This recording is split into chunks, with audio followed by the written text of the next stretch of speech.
नमस्कार, NMF news देख रहे हैं आप। मैं हूं आपके साथ गुंजन। चलिए बढ़ते हैं खास खबरों की ओर। भारतीय लोकतंत्र में बहुदलीय व्यवस्था मल्टी पार्टी सिस्टम को स्वीकार किया गया है। स्वतंत्रता उपरांत प्रथम 50 वर्षों में कांग्रेस के विरुद्ध अन्य विपक्षी पार्टियां चुनाव लड़ती रहीं। वर्ष 1998 में स्वतंत्रता के 50 वर्ष के स्वर्णकाल उपरांत सर्वप्रथम भारतीय जनता पार्टी ने देश की राजनीति को दो ध्रुवीय राजनीति में परिणत किया। वहीं भाजपा ने कांग्रेस के विरुद्ध अपना गठबंधन तैयार किया। ये लोकतंत्र की बहुत बड़ी उपलब्धि सिद्ध हुई। भारतीय जनमानस को बहुदलीय व्यवस्थाओं होने के उपरांत भी दो ध्रुवीय गठबंधन में से किसी एक ध्रुव अथवा गठबंधन को चुनने का सरल सहज मार्ग प्रशस्त किया गया। भाजपा ने 13 राजनीतिक दलों को एकत्रित कर राष्ट्रीय जनतांत्रिक गठबंधन अथवा नेशनल डेमोक्रेटिक अलायंस निर्मित किया। समता पार्टी के जॉर्ज फर्नांडिस को संयोजक का दायित्व सौंपा गया। इस गठबंधन ने 6 वर्षों तक प्रधानमंत्री अटल बिहारी वाजपेयी के नेतृत्व में सरकार कुशलतापूर्वक संचालित की। वर्ष 2004 में लोकसभा चुनाव उपरांत कांग्रेस के नेतृत्व में यूपीए गठबंधन की स्थापना की गई। सोनिया गांधी संयोजक चुनी गई। 10 वर्ष तक प्रधानमंत्री मनमोहन सिंह रहे।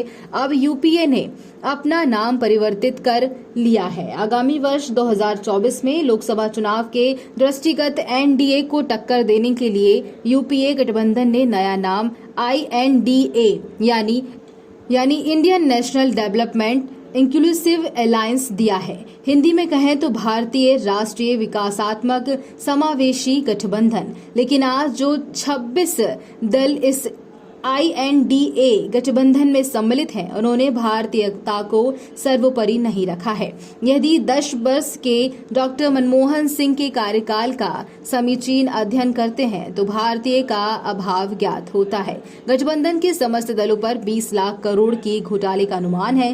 राजस्थान में कांग्रेस सरकार से बर्खास्त मंत्री राजेंद्र गुड़ा ने विधानसभा में लाल रंग की डायरी में उल्लेखित कांग्रेस नेताओं के भ्रष्टाचार पर चर्चा की मांग की।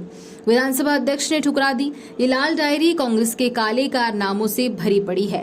क्या भ्रष्टाचार इंडिया का पर्याप्त हो सकता है? ये तो अंग्रेजों के ईस्ट इंडिया कंपनी की भांति इंडिया की लूट का ही पर्याय हो सकता है। राहुल गांधी JNU जाकर लोगों का समर्थन करते हैं, जिन्होंने भारत तेरे टुकड़े होंगे, भारत की बर्बादी तक जंग रहेगी के नारे लगाए। भारत की संसद पर आतंकवाद हमले के आरोपी अफजल के समर्थन में अफजल हम शर्मिंदा है, तेरे कातिल जिंदा है जैसे नारे लगाने वालों का राहुल गांधी समर्थन करते हैं। ये भारतीयता का नहीं है। राहुल गांधी का ये प्रयास इंडिया को तोड़ने वाली टुकड़े टुकड़े गैंग का समर्थन करना है।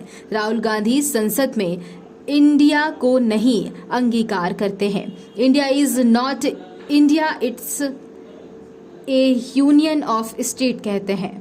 भारत भारत नहीं है, राज्य का संघ है, लेकिन यूपीए का नाम इंडिया रखते हैं। ये भारतीयता का नहीं अपितु स्वार्थपरता का द्योतक है। भारतीय जनमानस भली भांति जानता है, जबकि भारत का वर्णन हजारों वर्ष पहले से ही हमारे पुराणों में वर्णित किया गया है। राहुल गांधी विदेश जाकर लंदन में साक्षात्कार देते हुए भारत के लोकतंत्र की रक्षा के लिए अंग्रेजों से सहयोग की याचना करते हैं। ये इंडिया के द्योतक नहीं है, ये तो स्वदेश के अपमान को इंगित करता है। केरल में इंडिया गठबंधन की सहयोगी इंडियन मुस्लिम लीग के नेता और अनेक कार्यकर्ताओं ने UCC विरोधी रैली में हिंदुओं को मंदिर में लटका देंगे, जला देंगे के नारे लगाए। ये इंडिया को कलंकित करने वाले लोग हैं। ये गठबंधन मुस्लिम लीग जैसी पार्टियों को गले लगा रहा है। बंगाल में तृणमूल कांग्रेस के कार्यकर्ताओं ने कांग्रेस की महिला नेत्री को नग्न कर पिटाई कर अपमानित किया। वहीं पंचायत चुनाव में कांग्रेस और कम्युनिस्ट पार्टी के कार्यकर्ताओं को मारा गया। कांग्रेस के वरिष्ठ नेता बंगाल और सांसद अधीर रंजन चौधरी तृणमूल कांग्रेस कार्यकर्ताओं को चोर कह रहे हैं। इस गठबंधन में सम्मिलित पार्टियां NCP, समाजवादी पार्टी, इंडिया गठबंधन का नाम Indian national democratic inclusive alliance मान सोशल मीडिया द्वारा प्रसारित कर रही है, जबकि Congress Indian national development inclusive alliance कहती है। इन सब विरोधाभासों के उपरांत ये गठबंधन भंगुरता और आभासी प्रतीत होता है, जिसमें भारतीयता का अभाव है।